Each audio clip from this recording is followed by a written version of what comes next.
Yo me llamo José Reinaldo Cardona Arias, ¿sí?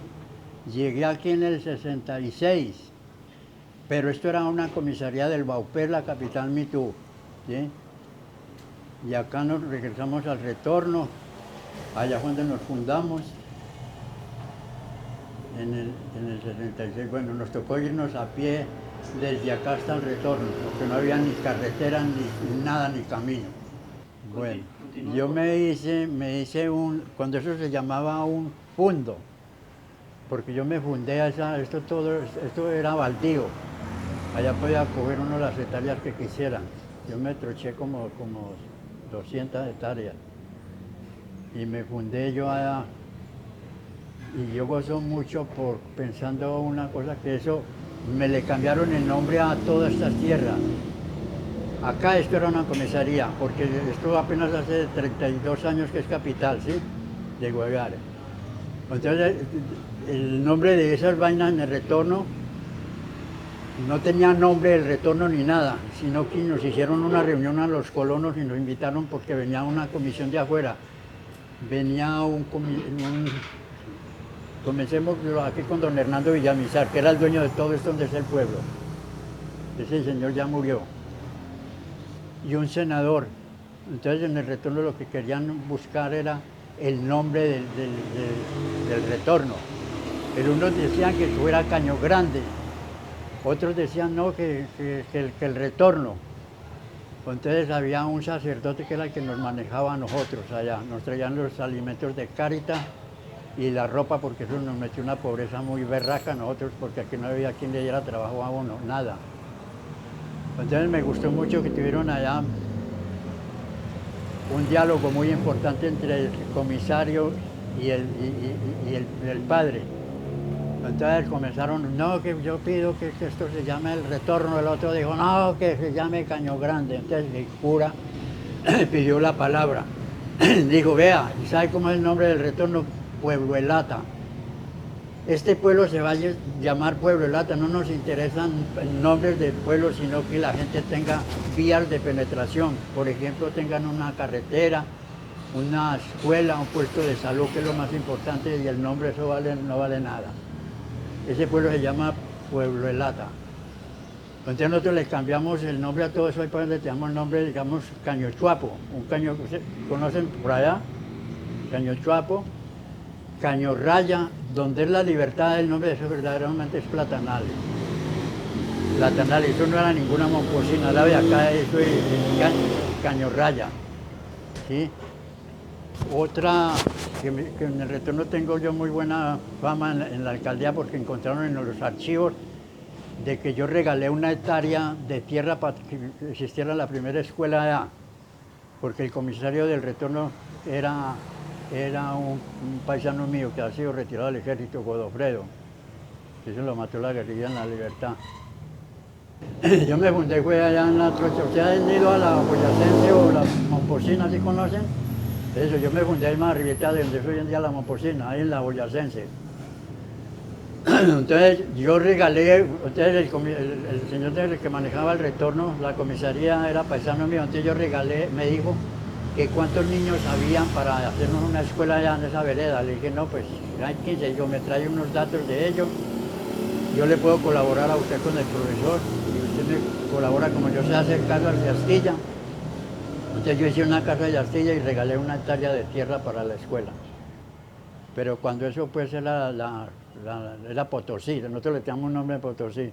Como ya llegó toda la gente de Boyacá, pues los paisas éramos sino 3 nomás. Entonces llegó mayoría de boyacenses. Entonces más bien hicieron la escuela allá en la boyacense, en la trocha boyacense, en la Alianza, ¿sí la conoce? Para ir a Lunilla. Entonces ahí, entonces nosotros me tocaba darle la comida al profesor Oscar. ¿Y sabe qué fin de Oscar cuál fue? Él era santanderiano y le dieron unas vacaciones para ir a visitar y se fue en un volcán en Quebrada Blanca. ¿Eso cuánto hace ya eso, no? Y los llevó ese volcán allá en el bus que ellos iban. Bueno, pero de todas maneras nosotros los colonos estamos en vía de extensión, hay muy poquiticos.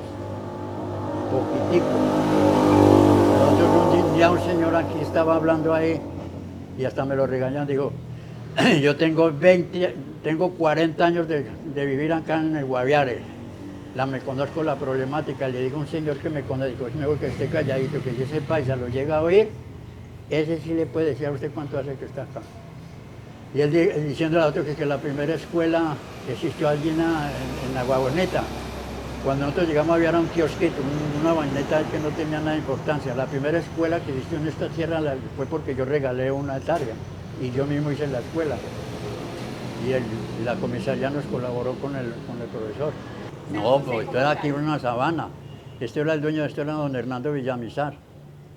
Todo esto era de él y él fue el que regaló para los colegios, para todo. El señor ya murió y todo. Pero imagínese usted en el 66, ¿cuánto hace eso? Ya ustedes van como 59 años, ¿no? Nosotros teníamos que hacer los mandatos para hacer una trocha de donde nos fundamos hasta el retorno, hacer una trocha, un caminito. Bueno, después ya como formamos una junta, entonces ya fueron a Bogotá con unos proyectos allá para que los aprobaran. Entonces les aprobaron que hiciéramos, ya tenemos una trocha, una carretera. Entonces un paisano, un señor del Tolima, don Darío Garzón, que le decíamos Barrabás y yo de paisa, un día que estamos en un mandato ya salieron de eso y el día de la Momposina, eso era Caño Raya, que el primero que entrara un carro allá, a esa trocha, le besaba los pies. Entonces el día que yo traje ese carro, ese Willis que está ahí en la foto, lo recogí allá ya teníamos carrera, lo recogí en la casa y entonces llegué a la cocina y compré cerveza para todo y comencé a quitarme los zapatos. Bueno, don Darío, me tiene que cumplir lo que me prometió ese día y yo tengo hartos testigos, que me besaba los pies porque dentro de ese carro, y usted comenzó a decir, no, paisa, yo no le beso los pies con una pecueca que usted se manda. No se puede, no le besa los pies nadie. Entonces dije, será que se me mamó del negocio, ¿no? Que estamos hablando de ese carro. Ese fue el primer carro que entró allá. Y mire, aquí no valían nada las fincas cuando eso. Imagine que me dieron una finca ahí en la Momposina enseguida para allá por ese carro. Que un carro hoy en día no vale nada. Entonces yo me recuerdo mucho porque mi profesión afuera era ser carnicero. Yo cambiar unos cuchillos por un hacha y una rula, eso es muy berraco. Entonces él nos llevaba a un mercado aquí, la primera tienda que hubo aquí en San José. No puede, la primera tienda la tuvo ese señor, una tiendecita. Entonces él nos llevaba al mercado a nosotros. Entonces yo ya le debía un poco de plata y yo como no sabía pues mucho de agricultura, me dijo, ¿y cuándo es que me va a traer el maíz y el arroz? Pero con unas palabras como regañándome. Yo he sido muy consentido, no me gusta que me regañen. Entonces un día le dije a un vecino, allá entraba ya trator, ¿sí?, que me ayudara a coger un maíz y cogimos 10 cargas de maíz y se las traje para acá. Llegó y le mandó un chuzo con que llegaban, examinaban y entonces le puso la uña a un grano de maíz y le voló leche a la cara. Entonces él dañó el cuento y me dijo que yo me había agachado a llorar. No, yo me agaché a pensar, dije, pero ¿cómo soy yo de bruto ya fuera que cogí harta plata porque yo soy harto de negocio de ganado y venía a meterme en este problema tan berraco? Entonces él me llega y me dice, oiga, paisano, ¿usted tiene escopeta? Le dije que sí, pero no tengo parque. Entonces yo fui y me trajo dos cajas de parque y como a mí me querían mucho los indígenas, en el retorno había una maloca y a mí el capitán me quería mucho. Entonces yo aprendí a hablar Entonces me dijo, vea, si me trae una piel de tigre le doy tanta plata. Y si es de tigrillo, tanta, me decía Nevio. No, pues yo me fui y le dije al capitán que se fuera a enseñarme a tigrillar. Entonces cuando yo ya tenía novia, mi esposa ya llama novia. Entonces me apareció un domingo con ese tipo a pie limpio, ese pelo largo, mal vestido. Me dijo, ay, Reinaldo, ¿y ese señor quién es? Dije, este es el Galleta, que es un indígena, viene a enseñarme a tigrillar. Entonces, el indio en ese sentido son muy inteligentes para la cacería. Entonces ahí fue donde yo me fui. Se puede contar ahora porque en ese tiempo nosotros no teníamos más de qué vivir. La comida tiene que ser de pura del monte. A esta cuando le puse a darle carne de nubia de cachirre fue, ¿y eso qué es? Pues claro, como ya era del pueblo y de todo. Pero ya no podía, hacerme feo a mí porque yo también era del pueblo y era carnicero en la misma tierra de ella. Yo agradezco mucho a estos jóvenes por ser tan inteligentes que vinieron a entrevistarme en una cosa muy importante, porque esto que yo les estoy diciendo, eso no lo hace cualquiera, más que todo hoy en día que la gente ya no le gusta trabajar. Y dicen en la Biblia, yo como buen católico, que el que no trabaja, que no coma.